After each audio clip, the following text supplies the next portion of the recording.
আসসালামু আলাইকুম রহমতুল্লাহ। 1 মিনিটের পাঠশালায় স্বাগতম। দেখেন, অনেকে ভাবতে পারেন যে 1 মিনিট 10 সেকেন্ড, 20 সেকেন্ড, 30 সেকেন্ড হয়। দেখেন, এইটা আমি আগে যে কথাগুলো বলি এইটাই 10-20 সেকেন্ড চলে যায়, কিন্তু আমি যখন থেকে শুরু করি মূল হাদিস হোক, মানে একজন মনীষীর বাণী হোক, তখন থেকে 1 মিনিট আমি ধরি। দেখেন, আমি যতগুলি কমেন্ট দেখেছি প্রত্যেকটা কমেন্টস পজিটিভ এবং আপনারা অত্যন্ত সুন্দর কমেন্টস করেছেন। এই জন্য আমি আরও অনুপ্রাণিত হয়েছি।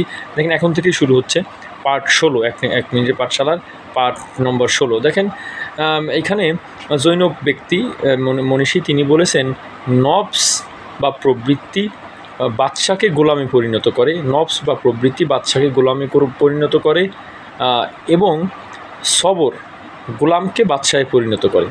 নফস বা প্রবৃত্তি বাদশাকে, মানে নফস প্রবৃত্তি এটা বাদশাকে গোলামে পরিণত করে, কারণ বাদশা যখন নফসের চাহিদা অনুযায়ী কাজ করে তার বাদশাই অনেক সময় হারিয়ে যায়।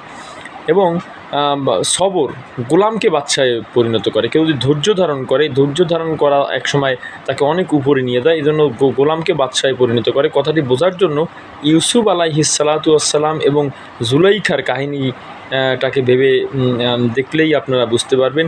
ইউসুফ আলাইহিস সালাতু ওয়াসসালাম জুলাইখার কাহিনীটি দেখলেই বুঝতে পারবেন। যাক, 1 মিনিটের মধ্যেই আমার এই কলটা শেষ করেছি। আশা করি উপকৃত হবেন। আসসালামু আলাইকুম রহমতুল্লাহ।